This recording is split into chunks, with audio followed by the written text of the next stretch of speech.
वालेकुम स्टूडेंट्स, कैसे हैं आप? खैरियत से हैं? उम्मीद करता हूँ आप इंशाल्लाह खैरियत से होंगे। बिस्मिल्लाहिर्रहमानिर्रहीम। अच्छा, आज हमने PRC 4 का जो चैप्टर 6 स्टार्ट किया हुआ था उसका लेक्चर नंबर 5 है हमारा इंशाल्लाह।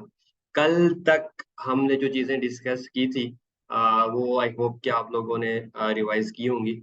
ठीक है, जिस स्टूडेंट ने रिवाइज नहीं की तो कर ली, वो रिवाइज कर लें। क्योंकि उसके जो पिछला सबक नहीं करेंगे उससे आगे तो फिर मुश्किल हो जाएगी। ठीक है। अच्छा, कल तक हमने ये डेप्रिसिएशन तो पढ़ ली थी कि डेप्रिसिएशन होती क्या है और उसकी एंट्री क्या होती है। क्या एंट्री होती है डेप्रिसिएशन की? एक्सपेंस है तो डेप्रिसिएशन एक्सपेंस डेबिट, एक्सपेंस बढ़ जाता है, एसिड क्रेडिट हो जाता है। एसिड को वो कम कर देती है ना। ठीक है, एसिड क्रेडिट हो जाता है। तो डेप्रिसिएशन एक्सपेंस डेबिट। ठीक है, एक्सपेंस कहाँ जाता है? प्रॉफिट एंड लॉस अकाउंट में जाता है। तो depreciation expense debit profit and loss account में। और क्रेडिट क्या होगा? एसिड क्रेडिट, जो भी मशीनरी है या फर्नीचर है, जिस जिस भी एसिड की ना आप डेप्रिसिएशन रिकॉर्ड करें वो क्रेडिट हो जाएगा। ठीक है, एक बात। दूसरा क्या था? एकुमुलेटेड डेप्रिसिएशन क्या थी? कि आज तक की सारी डेप्रिसिएशन जितनी भी है उसको हम क्या कहते थे? Accumulated depreciation. फिर नेट बुक वैल्यू क्या थी? कि किताबों में आज कितने की आ रही। तो हमने क्या कहा था? नेट बुक क्या होती है? नेट में किस चीज का नेट? कॉस्ट जितने का भी नेट किया था माइनस आज तक की सारी डेप्रिसिएशन माइनस कर दो तो वो किताबों में। लेट्स सपोज मैंने 1 लाख का एसेट लिया था, पहले साल डेप्रिसिएशन हुई थी 10,000, दूसरे साल हुई 10,000, तीसरे साल हुई 10,000, तो 3 सालों में 30,000 होगी। तो 1 लाख में से 30,000 चला गया तो पीछे 70,000, यानी कि कॉस्ट में से आज तक की सारी डेप्रिसिएशन माइनस की तो आपके पास क्या आ गई? नेट बुक वैल्यू आ गई ना। ये लिखा हुआ है ना नोट्स में। फिर हमने कहा था स्ट्रेट लाइन मेथड क्या होता है? कि जिसमें हर साल एक जैसी डेप्रिसिएशन होती है बराबर। ठीक है, टाइम फैक्टर लाजमी लगाना है। टाइम फैक्टर कि एक साल अगर वो आया ही एसिड, लेट्स सपोज आपको अवेलेबल डेप्रिसिएशन कब से होती है? अवेलेबल फॉर इंटेंडेड यूज, जिस दिन वो इंटेंडेड यूज के लिए अवेलेबल हुआ था उस दिन से डेप्रिसिएशन करनी है।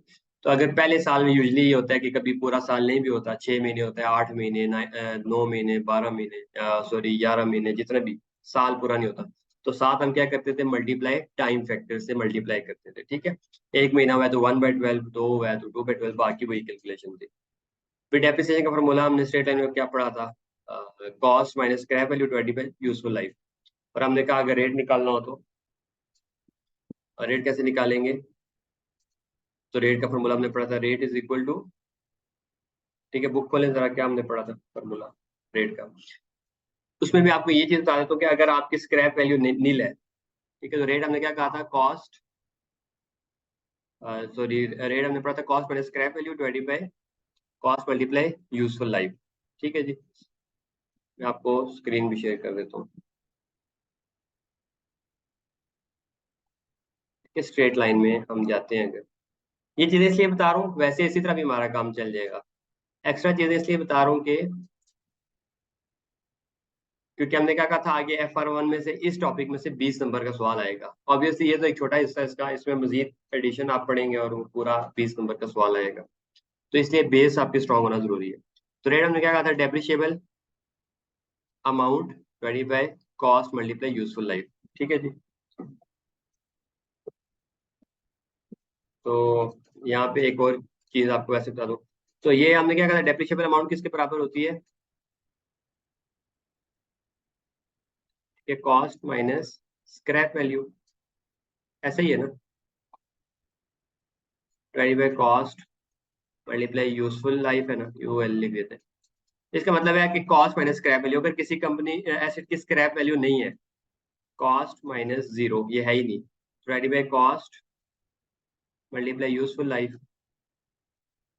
ठीक है, अगर हमने क्या कहा था? स्क्रैप ना बताई हो तो इसका मतलब स्क्रैप वैल्यू नहीं है। ठीक है, इसलिए नहीं बताई हुई। तो कॉस्ट माइनस जीरो क्या करेंगे? ऊपर कॉस्ट ही आ जाएगा, नीचे क्या है? Cost multiply useful life. ठीक है, तो कॉस्ट कॉस्ट से कट जाएगा, डिवाइडेड बाय ये क्या आ जाएगा? 1/, यूजफुल लाइफ।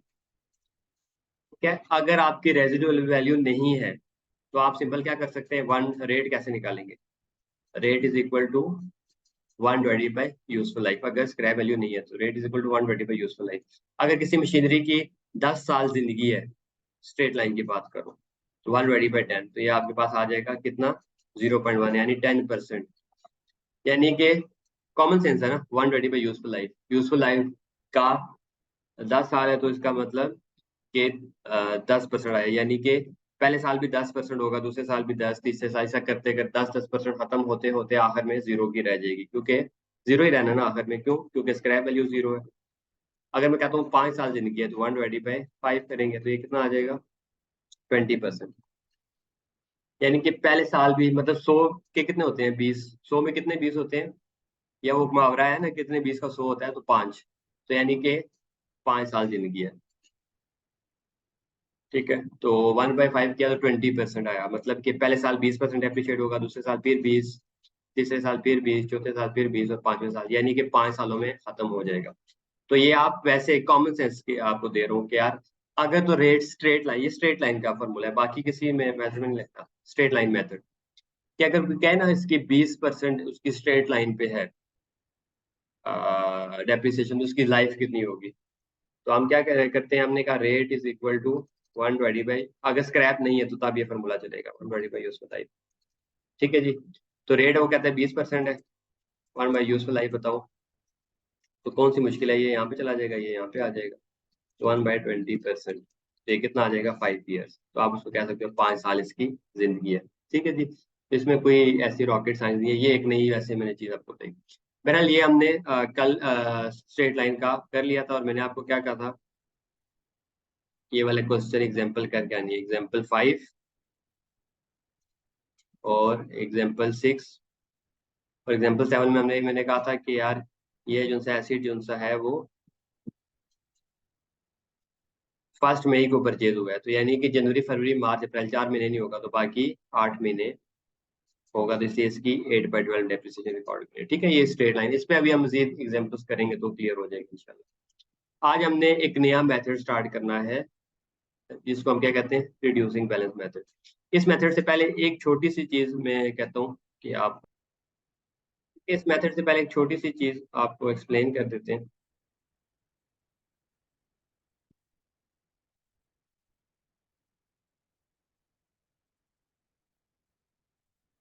ठीक है, एक चीज मैंने अभी तक नहीं कराई, वो भी करा देता हूँ। वो क्या है, हमने क्या कहा था, कॉस्ट कब लॉग करनी है? Cost when logged. ये कॉस्ट को कब लॉग कर दो, मतलब लॉग करने का मतलब ये कि उसके बाद आपने कोई भी चीज कॉस्ट में, एसेट की कॉस्ट में नहीं ऐड करनी। ठीक है, कब तक कॉस्ट, ठीक है, ये दूसरे या तीसरे लेक्चर में आपको पढ़ाया था, दोबारा क्विकली बता दूं। कब तक कॉस्ट बनती रहेगी, कि इसको कब आपने लॉग कर देना है, व्हेन लॉग, यानी कि उसके बाद आपने कोई भी चीज एसेट की कॉस्ट के अंदर ऐड नहीं करनी। ठीक है जी, तो हमने क्या कहा था, जब वो अवेलेबल हो जाए फॉर इंटेंडेड यूज, यही बात की थी ना,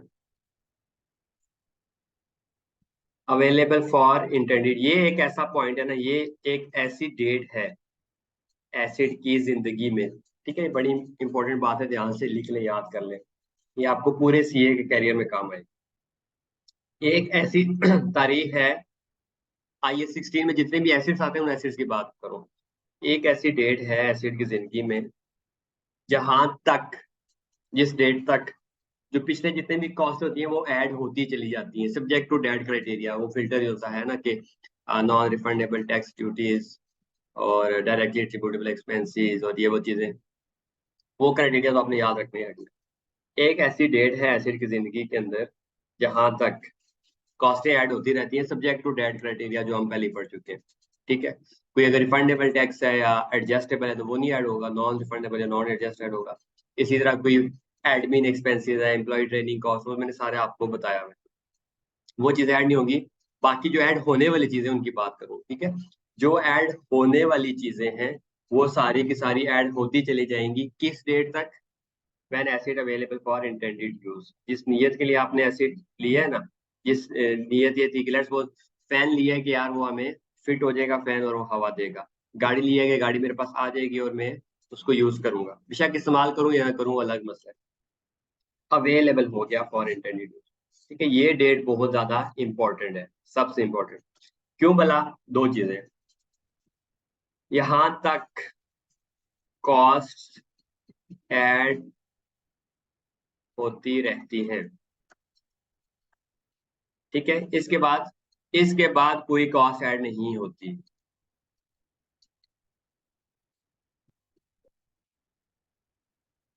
ऐड ना, ना होती ना। किस डेट तक? ये वाली डेट। कौन सी डेट? जब एसिड अवेलेबल हो गया इंटेंडेड यूज के लिए। उससे लेट्स सपोज गाड़ी में या कोई मैं मशीन मंगा रहा हूँ बाहर से, तो रास्ते का किराया, इंश्योरेंस, फिटिंग, सारी कॉस्ट है। जिस दिन वो लगी कि हाँ भाई सर अब ये चल सकती है मशीनरी, आपने इसलिए मंगाया था कि ये प्रोडक्शन करेगी, अब ये प्रोडक्शन के काबिल होगी है, आप रॉ मटेरियल डालो और फिनिश गुड बना लो, तो उस दिन तक, उस डेट तक सारे के सारे क्या होती हैं, कॉस्टें ऐड होती चली जाती हैं। सारी की सारी से मुराद वही जो हमने फिल्टर लगाया होता ना कि कुछ नहीं होती तो अब वो नहीं होती, उसके अलावा सारी की सारी ऐड होती है। ठीक है, उस डेट के बाद कोई भी कॉस्ट एसिड में ऐड नहीं होती। प्लस उस डेट के बाद क्या होता है, प्लस एसिड जो सा है डेप्रिशिएट होना शुरू हो जाता है। होना शुरू, दो काम होते हैं उस डेट से, क्या होता है, शुरू हो जाता है। ये डेट बड़ी इंपॉर्टेंट है, क्यों? क्योंकि इस डेट तक सारी की सारी कॉस्टें एसिड की कॉस्ट का पार्ट बनती चलती है, ठक ऐड होती जाती है एसिड के अंदर। ठीक है, insurance in transit, fitting charges, engineer charges, custom clearance, non refundable taxes, duty, सारा कुछ उस डेट के बाद एसिड के अंदर कोई भी क्या कॉस्ट ऐड नहीं होती। एक बात।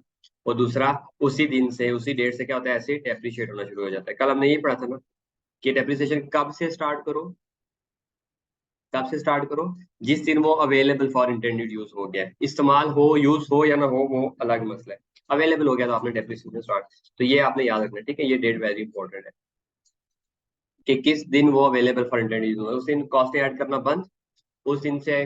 ठीक है, आगे कोई कॉस्ट ऐड नहीं होगी, एक बात। दूसरा, एसिड डेप्रिशिएट होना शुरू हो जाएगा। जो कल हमने पढ़ा ना डेप्रिसिएशन, वो कब से स्टार्ट होती है, जिस दिन acid available for intended use हो जाए। ठीक है, यहाँ तक बात खत्म।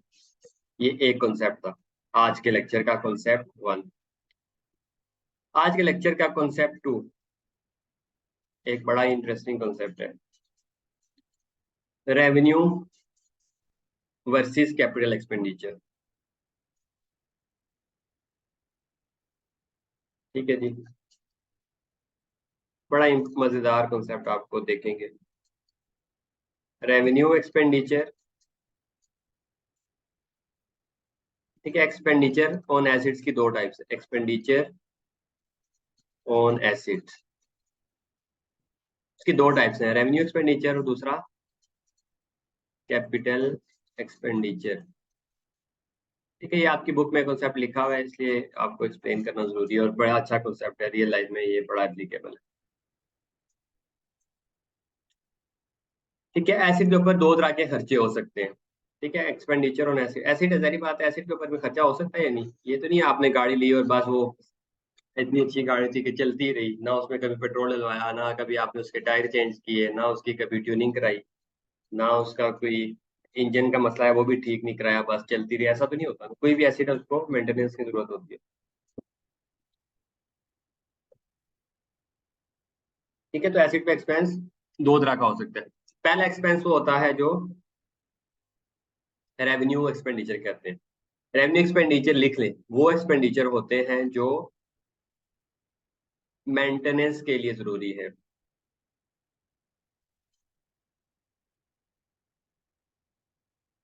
ठीक है, नॉर्मल ऑपरेशंस के लिए, नॉर्मल वर्किंग ऑफ एसिड। ठीक है, एसिड के नॉर्मल वर्किंग के लिए जरूरी होते हैं। जिस तरह जिन स्टूडेंट्स, मेल स्टूडेंट्स के पास बाइक है, तो बाइक के नॉर्मल कौन से खर्चे हैं, बाइक के ऊपर क्या क्या खर्चा आता है। ठीक है, आप उसके क्या करते हो, ट्यूनिंग कराते हो बाइक की, ऐसे ही है ना। फिर उसका ऑयल चेंज होता है, फिर फिल्टर चेंज होता है। ठीक है, इस तरह के नॉर्मल खर्चे आते हैं। क्यों? क्योंकि अगर आप ट्यूनिंग ऑयल चेंज नहीं कराओगे तो एसिड क्या हो जाएगा, खराब हो जाएगा, सही नहीं चलेगा फिर। तो यानी उसकी मेंटेनेंस के लिए जरूरी है एसिड मेंटेन रहे। ठीक है, जैसा है वैसा डेप्रिशिएट होता रहेगा, लेकिन कुछ हद तक वैसा ही रहे, मतलब कोशिश यही होती है ना कि साफ सुथरा एसिड, उसके बाद आप उसकी सफाई कराते हो, लेट्स सपोज। ठीक है, service, washing, wash service, bike धोया, ठीक है, ये जरूरी है ना, गंदा होगा पुराना होगा तो उसको रस्ट या जंग वगैरह लग जाता है, ऑयल चेंज नहीं कराएंगे तो उसका इंजन खराब हो जाएगा, तो ये नॉर्मल वर्किंग के लिए जरूरी है। इस तरह के एक्सपेंडिचर को क्या कहते हैं? नॉर्मल रेवेन्यू एक्सपेंडिचर, ठीक है, जो मेंटेनेंस के लिए जरूरी है एसिड की। ठीक है, कोई भी एसिड आप मिसाल ले लें, ठीक है, गाड़ी है उसके अंदर भी ऑयल चेंज कराना पड़ता है, फिल्टर, उसको गाड़ी को वॉश कराना पड़ता है, फिर उसकी हवा टायर में चेक करनी पड़ती है, एयर प्रेशर, ठीक है, सारे काम जो भी करने पड़ते हैं, ठीक है। इसी तरह कोई और मशीन एसिड आप ले लें, तो उसकी कुछ ऐसा खर्चा होता है जो उसको मेंटेन रखने के लिए होता है, ठीक है, तो उसको हम क्या कहते हैं? Revenue expenditure. ये हमेशा क्या होता है? एक्सपेंस ही रहता है, एक्सपेंस, चार्ज्ड टू एक्सपेंसेस, ठीक है। प्रॉफिट एंड लॉस अकाउंट में क्या बनता है? हमेशा एक्सपेंस बनता है, ठीक है। सब्सिक्वेंट एक्सपेंडिचर, एसिड के ऊपर ये एक वर्ड साथ ऐड कर ले, सब्सिक्वेंट, बाद में होने वाले एक्सपेंडिचर की बात कर ले, very important. Subsequent expenditure, acid खरीद लिया, अब मेरे पास फ्रंट एंडेड यूज आ गया, उसके बाद एसिड पे दो तरह के खर्चे हो सकते हैं, एक है रेवेन्यू एक्सपेंडिचर, दूसरा है कैपिटल। जब कैपिटल पढ़ेंगे तो आपको मजीद दोनों में फर्क क्लियर आ जाएगा नजर, लेकिन for the time being revenue expenditure वो होता है जो एसिड को की मेंटेनेंस के लिए जरूरी है, बस उसको मेंटेन रखता है, मतलब अगर गाड़ी की मिसाल है, ऑयल चेंज कराना, उसकी सर्विस कराना, उसकी ट्यूनिंग कराना, ठीक है, उसका नॉर्मल जो भी चलाने के लिए ना, उसके एयर प्रेशर चेक करना वगैरह वगैरह, ठीक है, तो ये सारे एक्सपेंडिचर क्या है? Revenue expenditure. और इनकी अकाउंटिंग क्या होती है? ये इसकी अकाउंटिंग है, इसको आपने क्या करना है? हमेशा charge to expense, profit and loss में एक्सपेंस कर देना है। यानी लेट्स सपोज आपने 100 रुपए का खर्चा किया तो क्या हो जाएगा? एक्सपेंस डेबिट, और बैंक से आपने पे किया तो बैंक क्रेडिट, ठीक है, simple. Expense and expense debit, bank credit, खत्म। उसके मुकाबले में एक और तरह का खर्चा हो सकता है, ठीक है, जो क्या करता है? कैपिटल एक्सपेंडिचर को हम ये भी कह सकते हैं बड़ा खर्चा। जो क्या करता है? ऐसा एक्सपेंडिचर जो expense on acid which increase its value, उसकी वैल्यू बढ़ा दे एसिड की, या इंक्रीज इट्स एफिशिएंसी,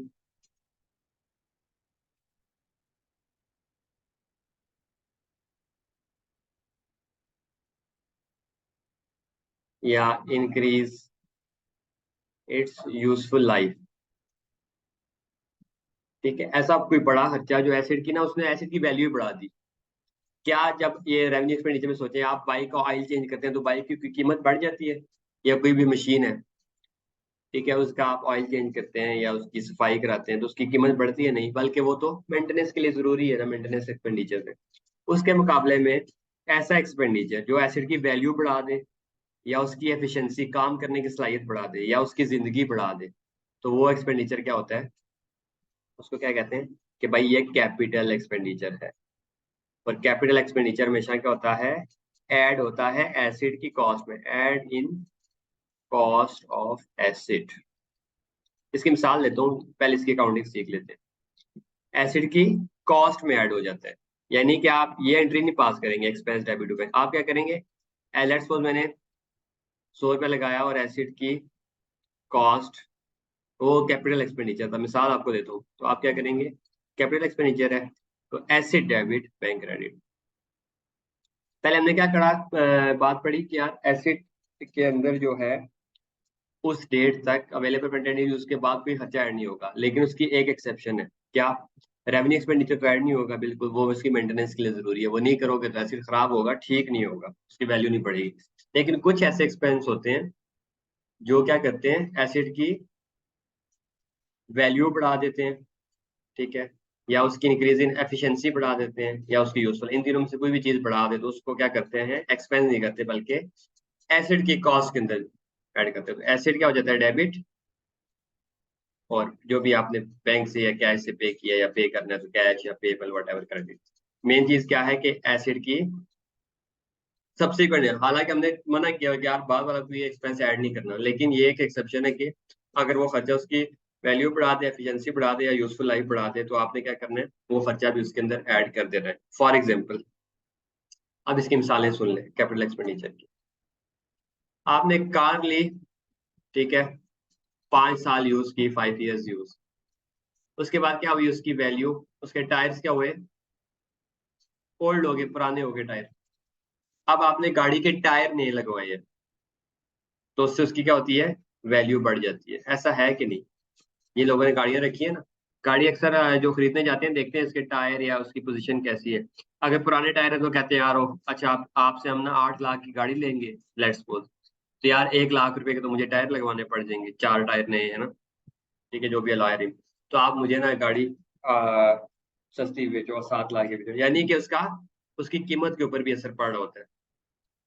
उसके मुकाबले में ऑयल या अगर गाड़ी साफ नहीं है, उसकी वॉश करने की जरूरत है, ठीक है, तो 200 रुपया आप या 500 जितना भी है सर्विस का, तो उसकी कोई बात नहीं करता, ठीक है, क्योंकि वो उसकी मेंटेनेंस के लिए जरूरी है। ये कुछ इस तरह के एक्सपेंडिचर हैं, जिस तरह नए टायर लगा देना गाड़ी का या इंजन नया बनवा देना, ठीक है। क्या इंजन के बगैर गाड़ी चल सकती है? उसकी उसने क्या किया, इंजन की एफिशिएंसी बढ़ा दी, तो उसकी उसकी वजह से क्या, ये क्या है, कैपिटल एक्सपेंडिचर। इसी तरह लेट्स सपोज एक मशीन थी, ठीक है, मशीन थी जी। अब मैं आपको बात सही समझ आएगी।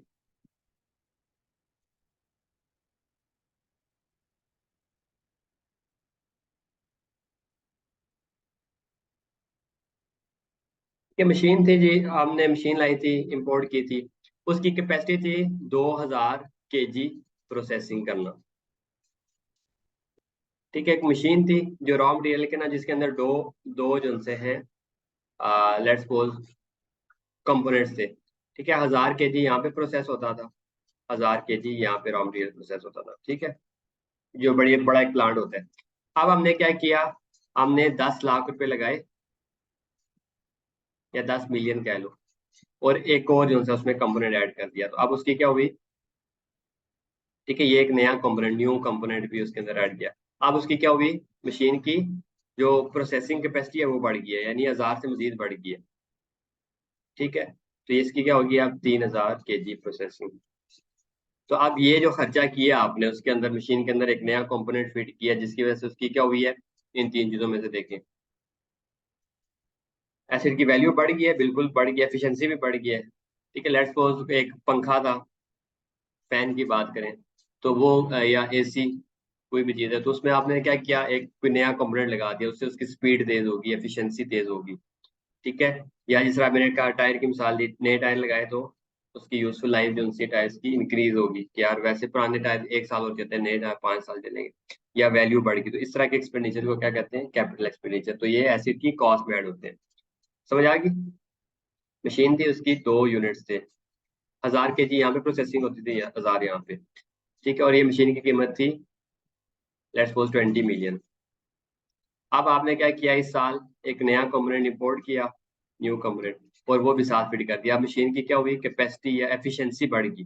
पहले वो 2000 kg प्रोसेस करता था, अब 1000 kg का नया बीच में प्लांट ऐड हुआ तो 3000 की प्रोसेस करता है। तो ये जो प्लांट कराने का खर्चा है आपको, ठीक है, तो ये क्या है, 10 मिलियन, ये भी क्या हो जाएगा, कॉस्ट के अंदर ऐड हो जाएगा। तो ये टोटल आप 30 मिलियन की होगी। समझ आ गई? तो रेवेन्यू एक्सपेंडिचर वो होते हैं जो वैल्यू इनहेंस नहीं करते, सिर्फ मेंटेन रखते हैं, ठीक है। ना करोगे तो वैल्यू कम हो जाएगी, करोगे तो वैल्यू बढ़ेगी नहीं, बस उतनी रहेगी मेंटेन। जिस तरह ऑयल चेंज और ये सारी चीजें नॉर्मल जो है मेंटेनेंस के लिए जरूरी है, वो क्या है, रेवेन्यू एक्सपेंडिचर, वो एक्सपेंस बन जाएंगे। उसके मुकाबले में कैपिटल एक्सपेंडिचर क्या है, जो उसकी वैल्यू या एफिशिएंसी या यूजफुल लाइफ में से कोई चीज बढ़ा दे, कोई ऐसा बड़ा खर्चा, ठीक है, जिससे उसकी ना एसिड में निखार आ जाए, मजीद वो तेज हो जाए, एफिशिएंसी बढ़ जाए, तो वो क्या होगा, उसकी वैल्यू बढ़ जाए, यूजफुल लाइफ बढ़ जाए, तो वो कैपिटल एक्सपेंडिचर है, वो एसिड की कॉस्ट में ऐड होगा। सबसे होता बाद में ये खर्चा, सब्सिक्वेंट, बाद में होने वाला खर्चा, लेकिन जाता क्या है, सीधा एसिड के अंदर ऐड होता है। तो एसिड डेबिट, बैंक क्रेडिट, ठीक है जी। तो ये एक नया कॉन्सेप्ट था, revenue expenditure versus capital expenditure, ये हमारा क्लियर हो गया, ठीक है जी। आइए अब हम पढ़ते हैं जी, क्या डेप्रिसिएशन का एक और मेथड है। कल हमने स्ट्रेट लाइन कर लिया था, आज हम करते हैं सेकंड मेथड, जो हमारे सिलेबस में 4 मेथड्स हैं। असल जिंदगी, ये बात नोट करिए, असल जिंदगी में यही 2 मेथड्स हैं जो आज हम पढ़ेंगे। मतलब एक कल हमने पढ़ लिया स्ट्रेट लाइन मेथड, और एक आज हम पढ़ेंगे रिड्यूसिंग बैलेंस मेथड। ठीक है, ये ज्यादा यूज होते हैं, 99% ऑफ द टाइम ये यूज होते हैं, रिड्यूसिंग बैलेंस मेथड। इसको हम डिमिनिशिंग मेथड भी कहते हैं।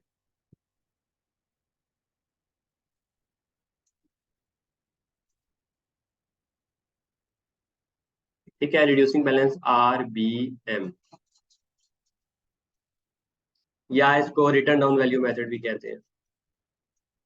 नाम है बस, एक ही चीज के 3 नाम है, काम क्या होता है अभी हम पढ़ लेंगे। रिटर्न डाउन वैल्यू मेथड के मेन, इसको हम रिड्यूसिंग बैलेंस मेथड ही कहते हैं। लेकिन अगर डिमिनिशिंग बैलेंस मेथड लिखा हो या return down value method of depreciation, ये कौन सा मेथड है? Of depreciation calculation. तो आपने परेशान नहीं होना, ठीक है। एक ही चीज के 3 नाम है, तो मैं इसको क्या बोला करूंगा? Reducing balance. ये डिमिनिशिंग भी कहलाता है और रिटर्न डाउन भी कहलाता है, ठीक है जी। अब ये मेथड वहां पर यूज होता है, ये बात लिखे, वहां यूज होता जहां एसिड बराबर फायदा ना दे, ठीक है, बल्कि शुरू में ज्यादा फायदा, बाद में कम।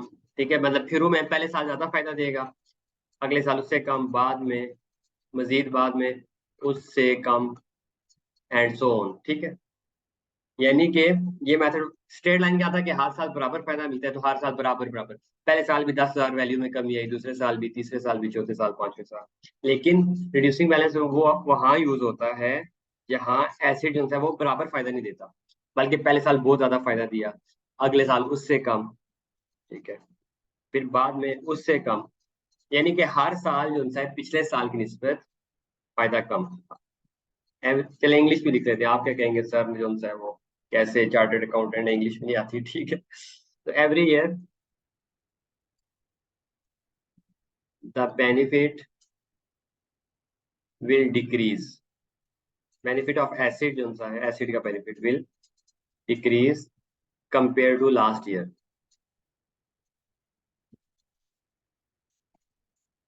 ठीक है, पहले साल उसने 1 लाख रुपए का यूनिट्स बनाई, ठीक है, मिसाल लेता हूँ, फर्ज करें कोई मशीन है ना, तो नई और पुरानी चीज में फर्क होता है ना, कोई भी मशीनरी आप ले लें।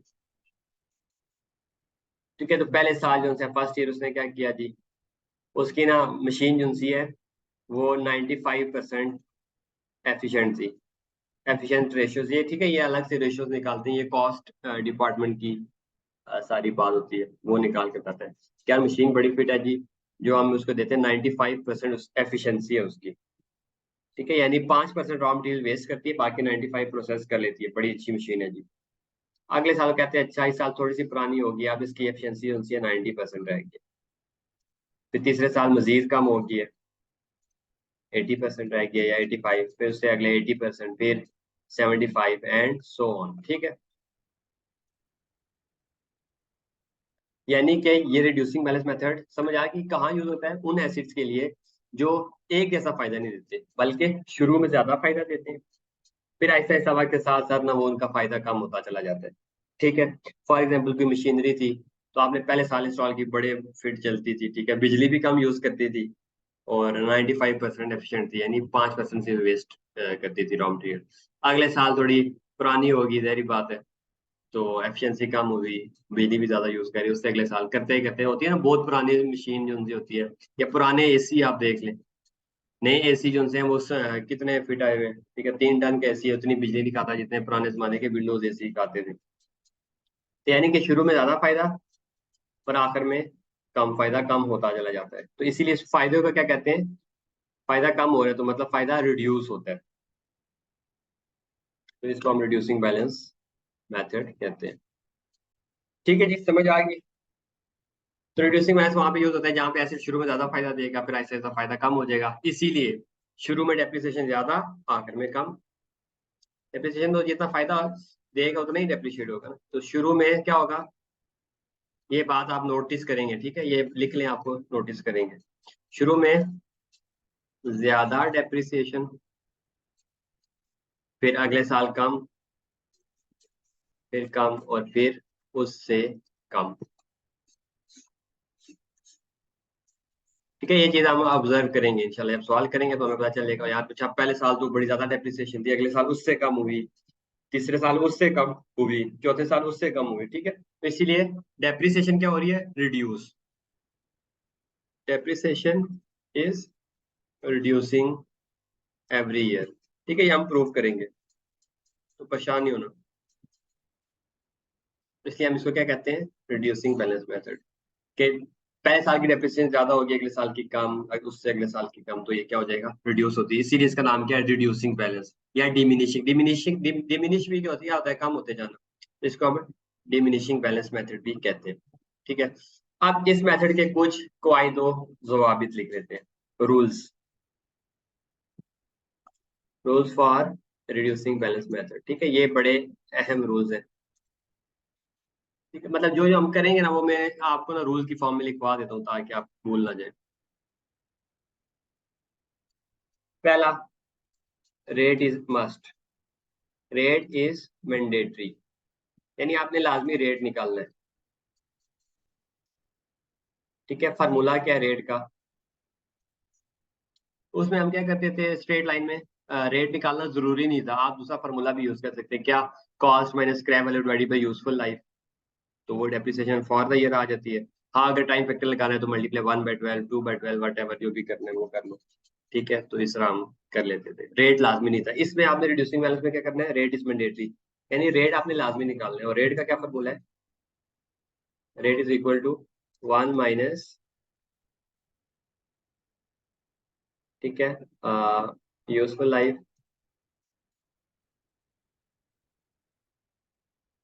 इनटू रेजिडुअल वैल्यू या स्क्रैप वैल्यू जो भी है।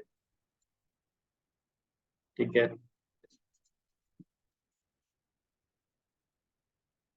Divided by cost.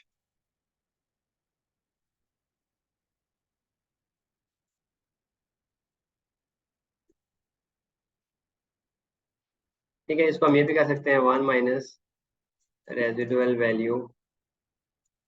ठीक है, जिस बच्चे ने एफएससी में मैथ्स पढ़ी है, मैट्रिक भी में उसको पता ही है कि ये डिवाइडेड बाय कॉस्ट इनटू 1। ठीक है, अंडर रूट जब हटता है ना तो उसकी वैसे पावर 2 होती है, लेकिन इसकी यूजफुल लाइफ लिखा हुआ है तो 1/2 यूजफुल लाइफ।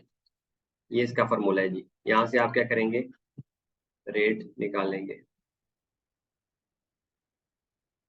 ठीक है, 1 - ब्रैकेट, ठीक है, residual value divided by cost, bracket close, 1/यूजफुल लाइफ।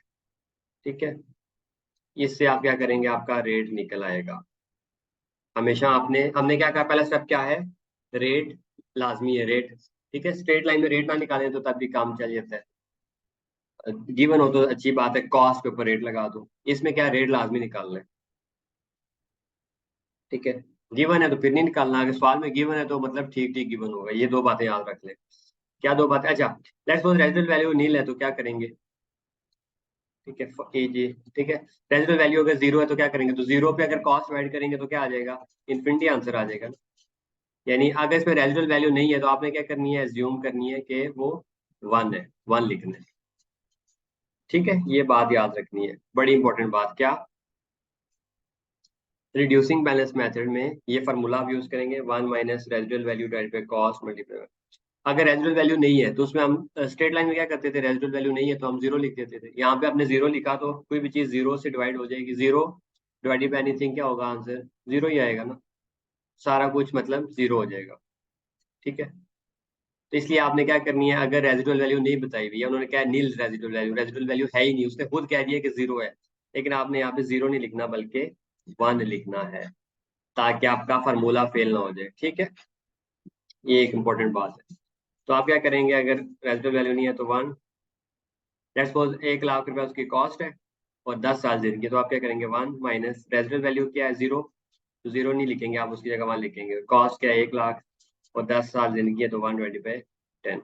तो यहाँ से आप इसको सॉल्व करेंगे तो आपके पास क्या आ जाएगा, रेट आ जाएगा। ठीक है जी, समझ आ गई ना। अगर रेजिडुअल वैल्यू नहीं है तो आपने उसको 1 एज्यूम करना है, अगर है तो वही लिखनी है। लेट्स सपोज कहते हैं 10,000 है तो 10,000 ही लिखूंगा, 5,000 है 5,000। अगर कहते हैं नहीं है तो फिर 0 नहीं लिखना, 1 लिखना है। ठीक है, तो यहाँ से आपने पहला स्टेप क्या है, रिड्यूसिंग बैलेंस में रेट लाजमी है, तो रेट आप निकाल लेंगे।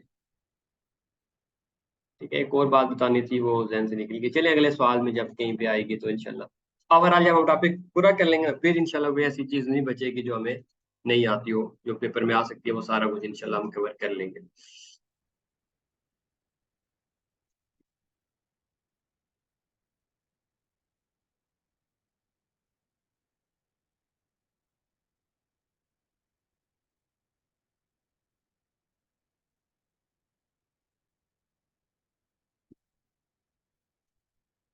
अच्छा, दूसरा रेट निकाल लिया।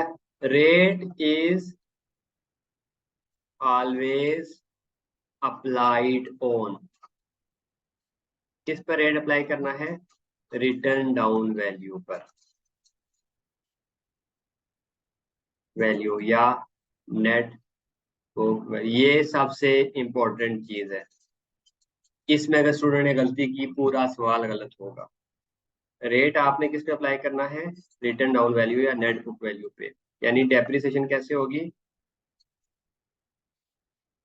Depreciation expense is equal to what, written down value या net book value multiply by rate.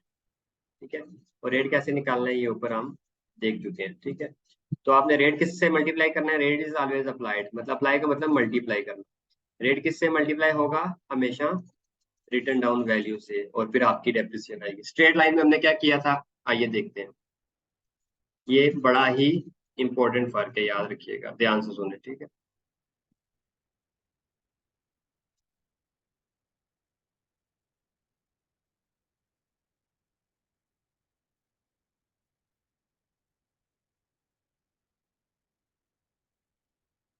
याद करें हमने स्ट्रेट लाइन में किस पे रेट अप्लाई किया था, कॉस्ट के ऊपर। ये देखें,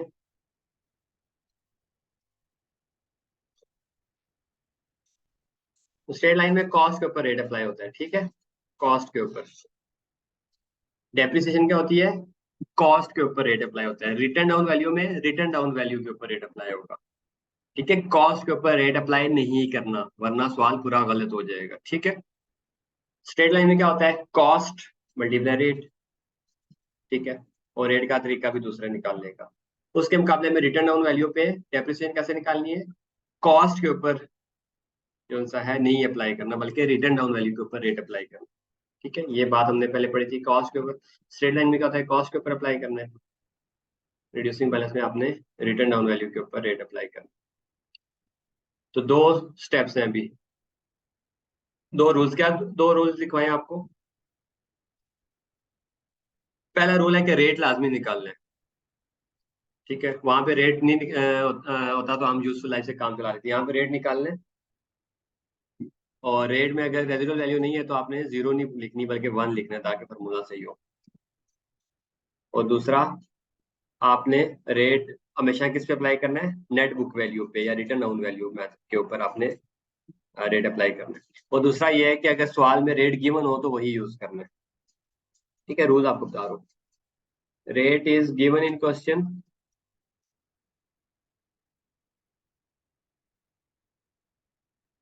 तो यूज दैट।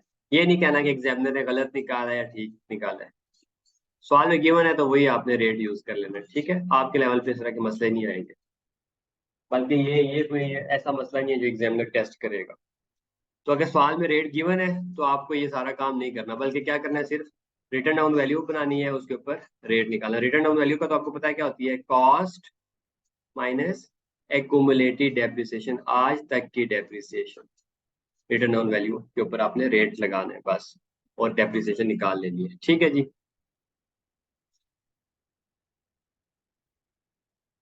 और चौथा रूल क्या है, वही है, टाइम फैक्टर लगाना है। टाइम फैक्टर इफ रिक्वायर्ड, अगर रिक्वायर्ड है आपको। ठीक है।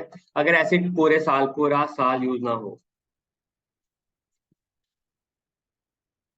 पूरा साल यूज ना हो तो फिर आपने टाइम फैक्टर लगाना है। पूरा साल यूज है तो बस ठीक है, written down value multiply rate. अगर पूरा साल यूज नहीं है तो return down value multiply rate multiply by time factor.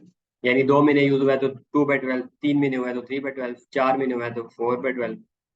ठीक है, तो क्या हो जाएगा, लगाना है रेट किसके ऊपर, हमेशा return down value. Return down value multiply rate multiply, अगर 2 महीने है तो 2/12, 3 महीने है तो 3/12, 8 महीने है तो 8/12। ठीक है, टाइम फैक्टर लगाना है साथ। बस जी, ये आपका है रिटर्न डाउन वैल्यू मेथड। ठीक है, इसकी करें जरा प्रैक्टिस। बुक खोलें अपनी।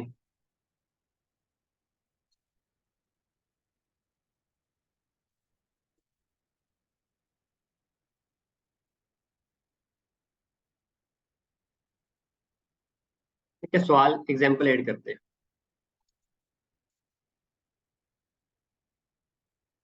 प्लांट 2021 को खरीदा फॉर इतना, ये क्या है, कॉस्ट। ठीक है, तो कॉस्ट पे क्या लिखा, 1 लाख। यूजफुल लाइफ क्या है, 5, तो ये क्या होगी, 5। रेजिडुअल वैल्यू दी है 10,000, तो ठीक है, ना दी होती तो 1 लिखते। और 1, ठीक है, फॉर्मूले में पुट करें 1 माइनस रेजिडुअल वैल्यू क्या है 10,000 डिवाइडेड बाई कॉस्ट कितनी है, इतनी, into 1 divided by useful life. Useful life कितनी है, 10 साल। इसको सॉल्व करें जरा, क्या आता है, कैलकुलेटर से सॉल्व करें। कैलकुलेटर चलाना आपको आना चाहिए। ठीक है, 1 माइनस, ठीक है, 10,000 divided by 1 lakh into power 1/10, तो कितना आएगा, 36.9%। ये आपका क्या आ गया, रेट। ठीक है, तो ये आपने रेट निकालना सीखा। सबसे पहला स्टेप क्या था, रेट निकालना, रेट निकल आया। दूसरा स्टेप क्या है कि रिटर्न डाउन वैल्यू पे रेट लगाओ। तो पहले दिन रिटर्न डाउन वैल्यू कितनी होगी, रिटर्न डाउन वैल्यू क्या होती है, कॉस्ट माइनस एक्यूमुलेटेड डेप्रिसिएशन। तो पहले दिन तो भाई एसिड की कौन सी डेप्रिसिएशन है आज तक की, अभी जा रहा है तो पहली दफा डेप्रिशिएट होंगे। तो कॉस्ट क्या है उसकी, पहले भाई 1 लाख। एक्यूमुलेटेड डेप्रिसिएशन आज तक की कितनी डेप्रिसिएशन हुई है, भाई अभी तो आया एसिड पहला साल, कोई डेप्रिसिएशन नहीं है।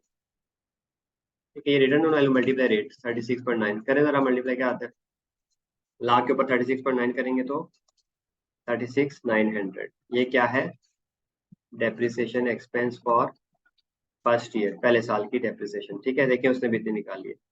और नेट बुक वैल्यू क्या बनेगी, कॉस्ट माइनस आज तक की डेप्रिसिएशन। तो आज तक की डेप्रिसिएशन कितनी है, कॉस्ट माइनस आज तक की डेप्रिसिएशन 36,900 है। ठीक है, तो ये इसकी, इसमें से माइनस करें कितना आएगा, 63,100। तो ये इसकी क्या है, नेट बुक वैल्यू है ईयर 1 के अंदर। ठीक है, सेकेंड ईयर निकाले जरा, दूसरे साल क्या हुआ होगा। रेट तो आ गया ना, रेट एक दफे निकालना है, 36.9 आ गया, बस ठीक है, अब हर साल वही अप्लाई होगा। ठीक है, तो क्या होगा, रिटर्न डाउन वैल्यू पे रेट लगाना है, written down value multiply rate. अच्छा, हमने टाइम फैक्टर क्यों नहीं लगाया यहाँ पे, क्योंकि 1 जनवरी को आया था और 31 दिसंबर ईयर एंड है, यानी पूरा साल इस्तेमाल हुआ। कम होता तो मैं यहाँ पे मल्टीप्लाई बाय टाइम फैक्टर लाजमी करता। ठीक है, लेकिन पूरा साल इस्तेमाल होगा इसलिए करने की जरूरत नहीं है।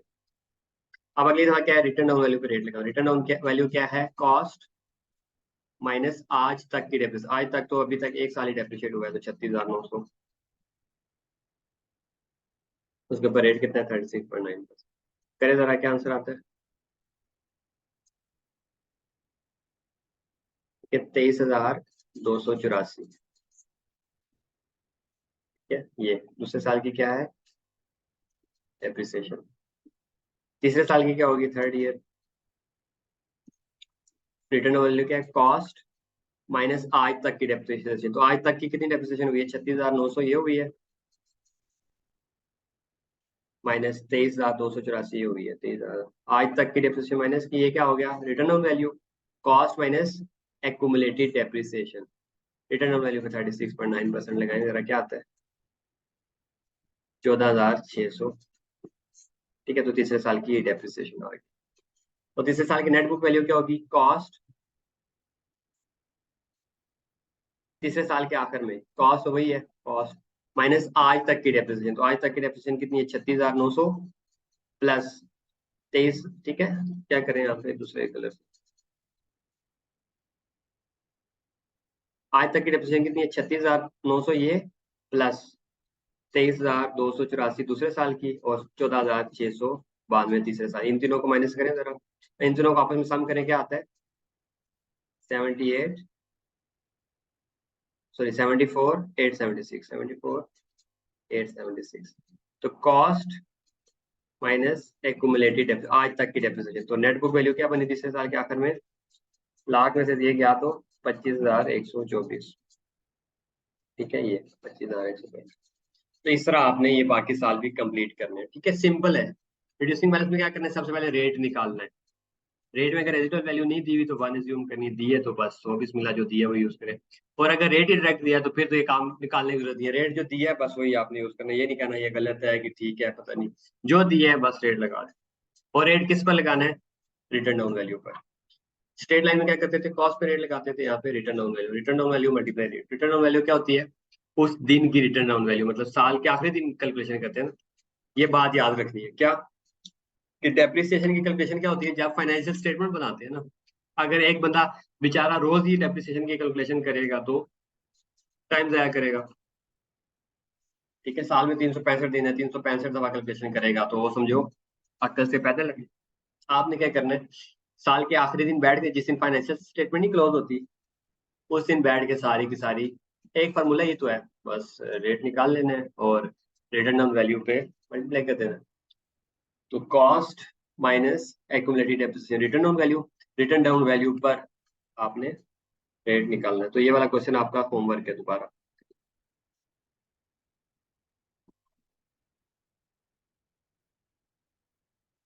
ठीक है जी, रेट निकाल के उसको रिटर्न डाउन वैल्यू पर अप्लाई करना है। तो इसमें हमने क्या कहा था? हर आने वाली डेप्रिसिएशन पिछली डेप्रिसिएशन से कम होगी, ये बात की थी ना, तो इस बात को हम प्रूव करते हैं। पहले साल कितनी डेप्रिसिएशन थी? 36,900। ठीक है, ये देख लें। तो अगले साल की डेप्रिसिएशन 36,000 से कम हुई, 23 हुई, ऐसा है या नहीं? अगले साल की 23 से फिर कम हुई, 14,000 हुई। उससे अगले साल की 14 से कम हुई, कितनी हुई? 9,000। और उससे अगले साल की 9 से भी कम हुई, 5,000। इसके अगले साल की निकालेंगे तो वो उससे भी कम होगी, यानी कि हर साल डेप्रिसिएशन क्या हो रही है? कम, इसीलिए रिड्यूस हो रही है। इसीलिए इस मेथड का नाम क्या है? Reducing balance. यानी पहले साल की डेप्रिसिएशन ज्यादा होगी, अगले साल की उससे कम, उससे अगले साल की उससे कम, उससे अगले साल की उससे कम, उससे अगले साल की उससे कम होगी। तो हर साल डेप्रिसिएशन, इसका ग्राफ कैसे बनता है? ठीक है, यूं नीचे की तरफ, यानी पहले साल ज्यादा डेप्रिसिएशन थी, अगले साल उससे कम, अगले साल उससे कम। स्ट्रेट लाइन का ग्राफ कैसे होगा? स्ट्रेट लाइन, बस हर साल पहले साल जितनी थी दूसरे साल भी, तीसरे साल। स्ट्रेट लाइन का ग्राफ क्या है? सीधा ग्राफ होगा। ठीक है, कि हर साल बराबर डेप्रिसिएशन। रिड्यूसिंग बैलेंस में क्या होगा? पहले साल दूसरे साल मतलब हर साल कम होती चली जाएगी डेप्रिसिएशन। ठीक है जी, तो इसीलिए इसका नाम क्या है? Reducing balance.